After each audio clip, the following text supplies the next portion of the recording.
Hi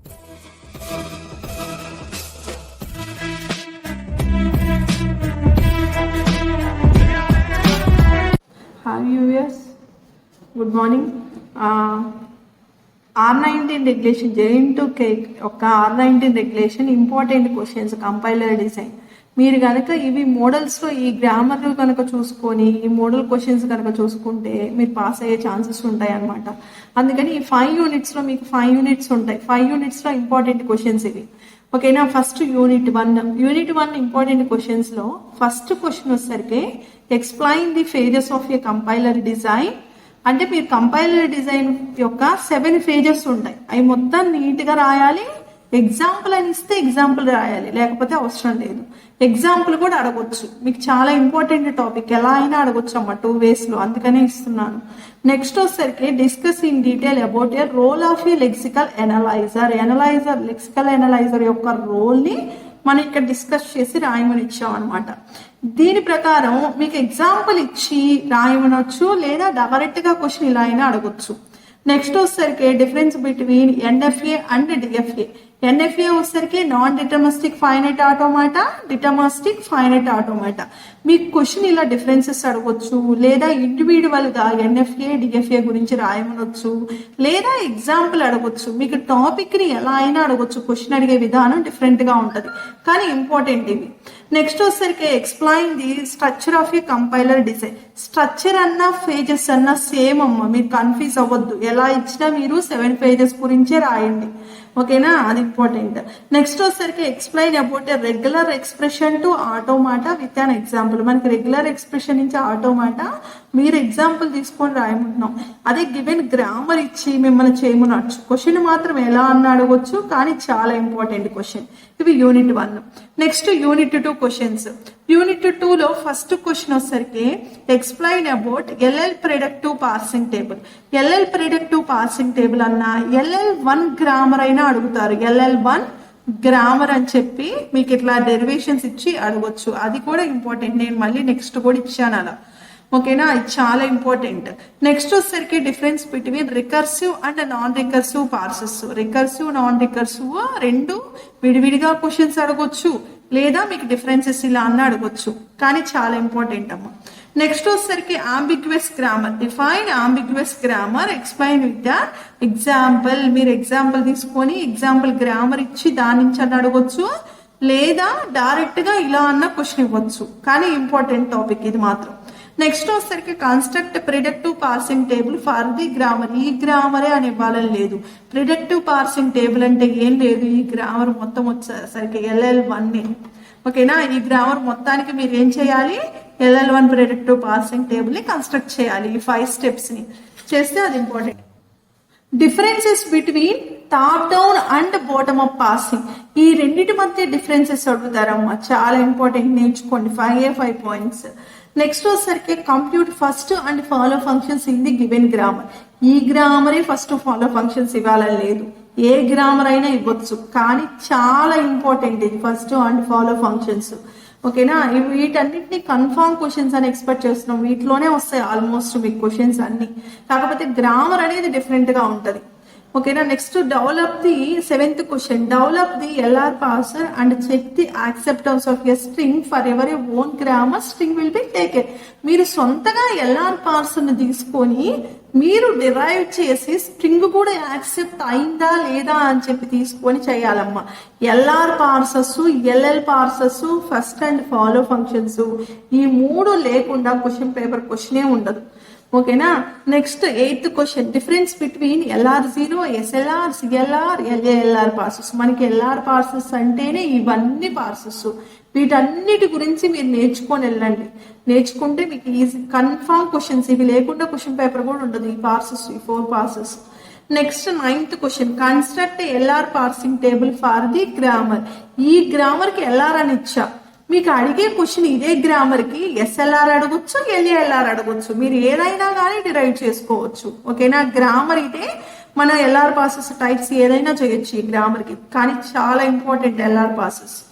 next construct SLR parsing table for the grammar. ఈ grammar కి నేను ఇక్కడ SLR అని ఇచ్చా, మీకు సిఎల్ఆర్ అడగొచ్చు, ఎల్ఏఎల్ఆర్ అడగొచ్చు, ఎల్ఆర్ 0 ఐటమ్స్ అడగొచ్చు. ఓకేనా, ఎలా అన్నా కానీ క్వశ్చన్ మాత్రం అడుగుతారు. చాలా ఇంపార్టెంట్ క్వశ్చన్స్ అమ్మా ఇవి. సెకండ్ థర్డ్ యూనిట్ లో వచ్చేసరికి first explain syntax directed definitions, SDD అని ఇస్తాడు మీకు అర్థం కాకుండా. అంటే ఏంటి, సింటాక్స్ డైరెక్టెడ్ డెఫినిషన్స్ గురించి రాయాలి, దాని యొక్క సిమాంటిక్ రూల్స్ తీసుకొని రాస్తాం అనమాట. అది కూడా చాలా ఇంపార్టెంట్ అమ్మా. మీకు ఇలా అన్న అడగొచ్చు, లేదంటే దీంట్లో మనకి SDDs లో 2 ఉంటాయి, 2 అట్రిబ్యూట్స్ ఉంటాయి, L అట్రిబ్యూట్స్, S అట్రిబ్యూట్స్. అవి కూడా ఇంపార్టెంటే, మీకు ఎలా అన్న క్వశ్చన్ ఇస్తారనమాట. Next consider the following grammar. ఈ గ్రామర్ కి నేను పార్సెట్ని జనరేట్ చేయమని స్ట్రింగ్ ఇచ్చా, స్ట్రింగ్ ని డిరైవ్ చేసుకోవాలన్నమాట. ఇలా చేయడం వల్ల ఇవి కూడా చాలా important concepts. Next annotated parse trees for the expression. ఈ ఎక్స్ప్రెషన్ కి నేను ఇదే ఎక్స్ప్రెషన్ కి అనోటేటెడ్ పార్సెట్రీ ఇచ్చా. మీకు ప్రొసీజర్ కామన్ గా ఉంటది, ఎగ్జాంపుల్ ఏదన్నా అడగొచ్చు అనమాట. ఇదే ఈ గ్రామరే ఇవ్వాలని లేదు. ఓకేనా, నేను ఎగ్జాంపుల్ గా ఈ గ్రామర్ తీసుకొని ఇచ్చా. మీరు ఏదన్నా కానీ ప్రొసీజర్ చూసుకున్నారంటే ఏ గ్రామర్ ఇచ్చినా గానీ మీరు రాయగలరు, క్వశ్చన్ ని అటెంప్ట్ చేయగలరు. ఓకేనా, next differences between S attributed and L attributed STDs. ఇక్కడ వచ్చి చెప్పారు కదా 2 అట్రిబ్యూట్స్ ఉంటాయని, అవే ఈ 2 అట్రిబ్యూట్స్. ఓకేనా, చాలా ఇంపార్టెంట్ ఇది. నెక్స్ట్ వచ్చేసరికి 3 అడ్రస్ కోడ్ లో గ్రామర్ ని బులియన్ ఎక్స్ప్రెషన్స్ రాసుకుంటాం కదా మనం.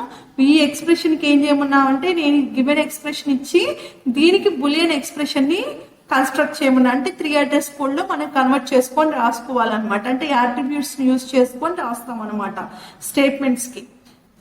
Next 6th question, explain about a variants of syntax trees in detail. Variants of syntax trees వచ్చేసరికి ఏంటంటే మీకు quadra triple, 3 address code, indirect triples. Next 7th question అమ్మా. ఈ 7th క్వశ్చన్ వచ్చేసరికి ఏంటంటే మనకి థర్డ్ యూనిట్ లో explain about a back patching with an example. Back patching కూడా సేమ్ మనకి బులియన్ ఎక్స్ప్రెషన్స్ కానీ బ్యాక్ ప్యాచింగ్ కానీ ఏదో క్వశ్చన్ మాత్రం కంపల్సరీగా ఇస్తారు. ఓకేనా, బ్యాక్ ప్యాచింగ్ కూడా అంతే, మనం సేమ్ మన ఎక్స్ప్రెషన్ మనమే తీసుకొని దానికి ఎగ్జాంపుల్ రాసుకుంటాం అనమాట మన conditions. Next explain about A types and declarations. మనకి టైప్ డిక్లరేషన్ గురించి రాయమన్నాం డీటెయిల్ గా. ఇంతవరకు థర్డ్ యూనిట్ ఇంపార్టెంట్ క్వశ్చన్స్ అమ్మ. నెక్స్ట్ వచ్చేసరికి 4th యూనిట్ ఇంపార్టెంట్ క్వశ్చన్స్. ఓకేనా, ఈ 4th యూనిట్ ఇంపార్టెంట్ క్వశ్చన్స్ లో ఏమన్నాయో ఒకసారి చెప్తా చూడండి. నెక్స్ట్ ఫస్ట్ క్వశ్చన్ వచ్చేసరికి ఏంటంటే, what are the principles associated with designing calling sequence and layout of activation records. మీకు ఇది డైరెక్ట్ గా ఫస్ట్ నేను ఈ calling sequence, activation of records అనేవి సబ్ టాపిక్స్ అమ్మా. మీకు ఇచ్చిన క్వశ్చన్ లో ఎక్కడ ఉంటాయి అంటే స్టాక్ అలొకేషన్స్ లో ఉంటాయి. ఓకేనా, స్టాక్ అలొకేషన్స్ ఆఫ్ రికార్డ్స్ లో ఈ రెండింటిని సబ్ టాపిక్స్ మీకు ఇలా క్వశ్చన్ గా అడిగారు, కన్ఫ్యూజ్ అవ్వద్దు. ఓకేనా, మీకు ఇచ్చిన టాపిక్స్ ఇవన్నీ. నెక్స్ట్ వచ్చేసరికి list and explain a different sub divisions of run time memory. ఈ run time memory sub divisions వచ్చేసరికి మీకు ఇక్కడ హీప్ మేనేజ్మెంట్ లో వస్తుంది. దాన్ని హీప్ మేనేజ్మెంట్ ఏం చేశారంటే ఇండైరెక్ట్ గా అడిగారు, మీకు డైరెక్ట్ గా హీప్ మేనేజ్మెంట్ అని ఇవ్వాల, దాని యొక్క సబ్ డివిజన్స్ రాయమన్నాం రన్ టైమ్ మెమరీలో. నెక్స్ట్ వచ్చేసరికి difference between static and dynamic storage allocation strategies లో రెండిటికి డిఫరెన్స్ రాయమన్నాం. నెక్స్ట్ వచ్చేసరికి division of task between a caller and callee in a stack allocation schemas. మనకి ఇక్కడ కూడా చూడండి, డైరెక్ట్ గా మీకు ఇది డైరెక్ట్ క్వశ్చన్ కాదు, ఇండైరెక్ట్ గా అడిగిన క్వశ్చన్స్ ఈ 4th యూనిట్ లో ఈ క్వశ్చన్స్ అన్ని. ఎందుకు, మీకు వీటిలో ఉన్న సబ్ టాపిక్స్ ఇవన్నీ. కాలర్, కాలీ రెండిటికి మీకు ఎలా డివిజన్ చేసుకుంటున్నాం. మనం టాస్క్ తీసుకుంటే టాస్క్ లో కాలర్ సీక్వెన్స్ అనేది ఎలా ఉంటుంది, కాలీ సీక్వెన్స్ అనేది ఎలా ఉంటుంది అని చెప్పి దాని గురించి రాయమని ఇచ్చాం.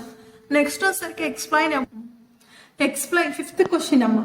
Explain about a principle source of optimisation techniques with a suitable example. ఇది పార్ట్ 2. పార్ట్ 2 వచ్చేసరికి మీకు 4th యూనిట్ లో first topic optimisations of techniques. దానికి ఒక ఎగ్జాంపుల్ తీసుకొని మీరు రాయాలి. ఈ టెక్నిక్స్ ఉన్నాయి 5 టైప్స్ ఆఫ్ టెక్నిక్స్. ఆ 5 టైప్స్ ఆఫ్ టెక్నిక్స్ కి ఎగ్జాంపుల్ తీసుకొని రాయమన్నాం. మీ వాళ్ళు ఎగ్జాంపుల్ ఇచ్చైనా మిమ్మల్ని రాయమనొచ్చు, మీరు రెండింటికి రెడీగా నేర్చుకొని ఉండాలి. నెక్స్ట్ వచ్చేసరికి లూప్సింగ్ ఏ ఫ్లో గ్రాఫ్స్. ఆల్రెడీ మీకు ఈ టాపిక్ అనేది 5th యూనిట్ లో కూడా వస్తుందమ్మా, basic blocks and flow graphs. ఆ ఫ్లో గ్రాఫ్స్ గురించి రాస్తావు ఇక్కడ. నెక్స్ట్ వచ్చేసరికి డేటా ఫ్లో అనాలిసిస్ అంటే ఏంటో, డేటా ఫ్లో అనాలిసిస్ గురించి రాస్తారనమాట. ఇవి ఇంపార్టెంట్ క్వశ్చన్స్ అమ్మ. వీటిల్లో చదువుకుంటే మీకు మినిమం మీరు క్వశ్చన్ మాత్రం అటెంప్ట్ చేయగలరు. ఓకేనా? ఇవే క్వశ్చన్స్ కాదు, ఎగ్జాంపుల్స్ కూడా ఇవ్వచ్చు. మీకు గ్రామర్ ఇచ్చి గ్రామర్ ఎగ్జాంపుల్ చేయమని కూడా అడగొచ్చు. ఇలానే ఇవ్వాలి, నేను ఇచ్చినట్లు అనుకోకూడదు. నేను కాదు కదా పేపర్ రాస్తుంది, మేము ఎక్స్పెక్ట్ చేస్తున్నాం ఇన్ని సంవత్సరాల ఎక్స్పీరియన్స్ లో. 5th యూనిట్ లో మీకు ఫస్ట్ క్వశ్చన్ వచ్చేసరికి ఏంటంటే, వాట్ ఈజ్ ఏ ఫ్లోగ్రాఫ్? అసలు ఫ్లోగ్రాఫ్ అంటే ఏంటి, ఆ ప్రోగ్రామ్ ని ఎలా ఫ్లోగ్రాఫ్ గా కన్వర్ట్ చేసుకుంటున్నాం అని ఫస్ట్ క్వశ్చన్ అడిగారు. ఈ ఫ్లోగ్రాఫ్ కి మీకు ఎగ్జాంపుల్ అన్నా ఇవ్వచ్చు, ఇలానే డైరెక్ట్ గా క్వశ్చన్ ఇవ్వాలని లేదు. అందుకే మీరు ఒక ఎగ్జాంపుల్స్ రూల్స్ నేర్చుకొని ఎగ్జాంపుల్ నేర్చుకుంటే ఈజీగా అటెంప్ట్ చేయగలరు. మనకి 2 ways ఛాన్సెస్, డైరెక్ట్ గా ఇవ్వచ్చు, ఇండైరెక్ట్ గా ఇవ్వచ్చు క్వశ్చన్. ఓకేనా? కాబట్టి ఇది ఫస్ట్ది. సెకండ్ క్వశ్చన్ వచ్చేసరికి data flow abstraction with an example. Data flow abstraction with an example రాసుకొని రాయాలి. Next optimisation of basic blocks with an example. మనకి బేసిక్ బ్లాక్ డ్రా చేసేటప్పుడు ఆప్టిమైజేషన్ టెక్నిక్స్ ని యూజ్ చేసుకొని ఎగ్జాంపుల్ తీసుకొని రాస్తా ఆప్టిమైజేషన్ టెక్నిక్ ని యూజ్ చేస్తాం అనమాట. అలా డిజైన్ చేసుకుంటా రాయాలి, అప్పుడు ఫుల్ మార్క్స్ పడతాయి మీకు. నెక్స్ట్ వచ్చేసరికి discuss about a copy propagation and dead code elimination. మీకు ఇది ఇండైరెక్ట్ గా వస్తాయి, ఇవి సబ్ టాపిక్స్ అమ్మ. సబ్ టాపిక్స్ ని కూడా తెచ్చి మీకు డైరెక్ట్ గా క్వశ్చన్ ఇవ్వచ్చు, డైరెక్ట్ క్వశ్చన్ ఇవ్వాలని లేదు. టాపిక్ లో ఉన్న సబ్ టాపిక్స్ ని తెచ్చి క్వశ్చన్ ఇస్తున్నారు అనమాట. ఇక్కడ discuss about a copy propagation and dead code elimination కూడా మనం డిస్కస్ చేసుకుంటా రాయాలి. నెక్స్ట్ వచ్చేసరికి పీప్ హోల్ ఆప్టిమైజేషన్ టెక్నిక్స్ అమ్మ. 5 types ఆఫ్ టెక్నిక్స్ ఉన్నాయి, ఆ టెక్నిక్స్ ని రాసుకుంటాం అనమాట. నెక్స్ట్ వచ్చేసరికి dog, basic black of dog ని కన్స్ట్రక్ట్ చేసుకుంటాం. చాలా ఇంపార్టెంట్ అమ్మా, డైరెక్ట్ అసైక్లిక్ గ్రాఫ్స్, డాగ్స్. మనకి ఇచ్చిన ఎక్స్ప్రెషన్ కి డాగ్ ని కన్స్ట్రక్ట్ చేసుకుంటాం అనమాట. ఇదే ఎక్స్ప్రెషన్ ఇవ్వాలని లేదు, గ్రామర్ ఎలా అయినా ఇవ్వచ్చు. మీరు డాగ్ కాన్సెప్ట్ నేర్చుకుంటే మాత్రం అటెంప్ట్ చేయగలరు. నెక్స్ట్ వచ్చేసరికి కన్స్ట్రక్ట్ ఏ బేసిక్ బ్లాక్స్. ఇలా గ్రామర్ ఇచ్చి మీకు బేసిక్ బ్లాక్స్ రాయమంటారు. గ్రామర్ లో 3 address కోడ్ ఇస్తే